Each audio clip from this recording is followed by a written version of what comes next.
Chris Calvin here from the Bujinkan Butoku Dojo, Fremont, California. We just finished class this morning. At the end, we touched on a waza from Kokushin Ryu Sojutsu called Satsugyoku. Satsugyoku. Okay. Now, we also went into some Gaeshi waza of this, but there's about 2 to 3 of them, but we're not going to do that right now. We'll just get into the basic form. Okay.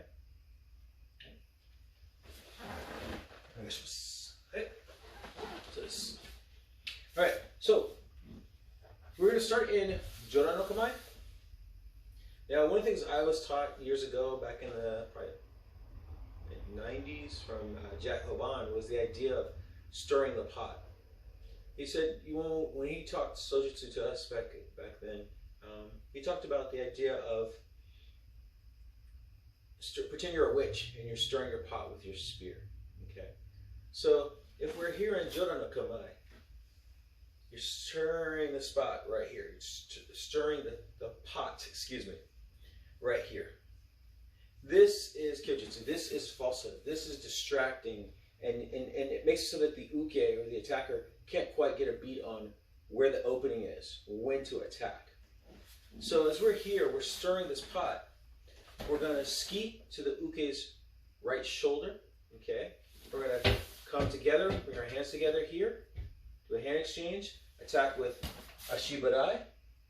Once we attack with ashibarai, we're going to rotate this and bring it back, and then ski.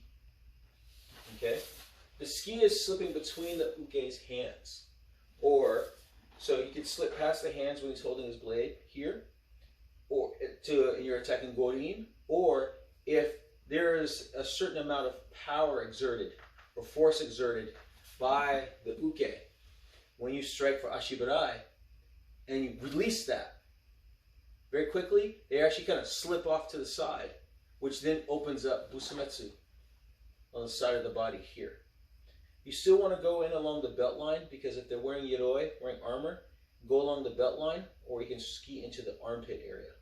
But I prefer to go into the belt line, because that will be open. Okay? Once more, we're stirring the pot, and we're moving forward, moving back. Okay? Ski, hand exchange, ashibarai, pull this back, and ski the belt line. So you're skiing right where the obi is. Okay? Return to Jodan. Okay? Once more. So moving forward, might be moving back. Ski, ashibarai, off, boom, back, and return to Jodan no Kamae. Okay? We do it going forward. We're in Jodan no Kamae. Ski, hand exchange, ashibarai, pull this back, ski again, back, hand exchange, return to Jodan no Kamae. Okay? If I do it facing the camera here, Jodan no Kamae, moving forward, move back, ski, ashibarai, and ski, and rest. Okay, from here, turn back to Jodan. Moichido kudasai. One more time, please. So we're here.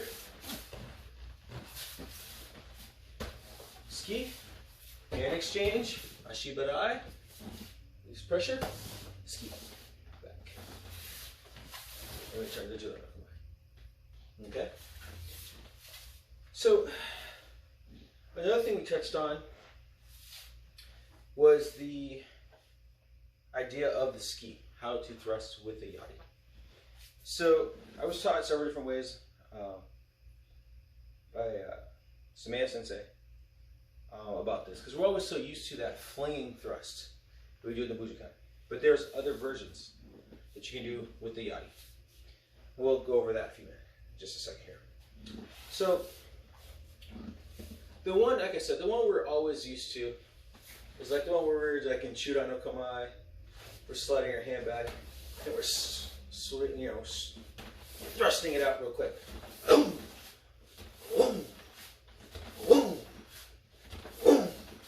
Okay? You see that, right?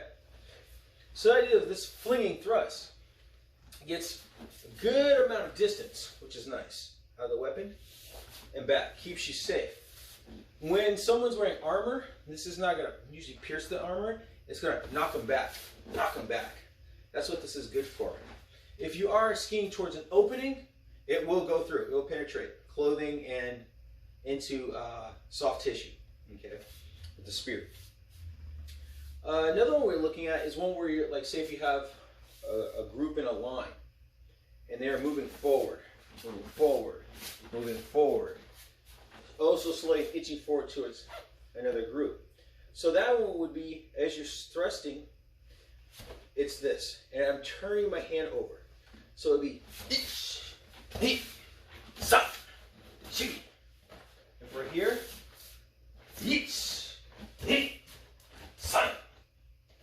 so my hand is actually rotating as I'm thrusting with my body. Thrusting. Thrusting. Okay? Another one that was taught by Someya Sensei was one that was unusual. I had never learned this before. He taught this to me in 2006. This one was the idea. You were like sort of like in a Chudan no Kumai posture. And you actually come back. So here, back. And the weapon would ride in an arc this way. Okay? Let me take this one because I'll show you so you can see. It's better. So here, back like this, and then sinking the hips and coming up. Back, up. Back, up. Back, up. Alright? Another variation of this was the same thing, but you would place your foot on the bottom and you're placing the kashida in the ground and you're standing on it to brace it. So if I would go back, up, and I would stand on it here, like this. So back, up, and stand on it. So you're bracing it for an oncoming onslaught, oncoming command. You're bracing it in the ground, letting them run into your spear. Okay? Now, other methods of thrusting, which will change this a little bit, will be the taisabaki. So, if I'm here and I do want to fling it, I can yoko aruki, right? And back, okay? Another one I could do, I could drop down to one knee.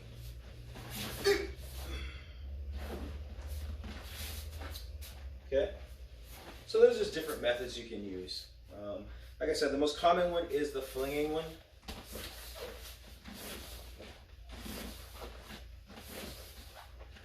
So if I'm here, flinging it, okay? So try those, add those to your training regimen. Enjoy. Thank you. Have a good day.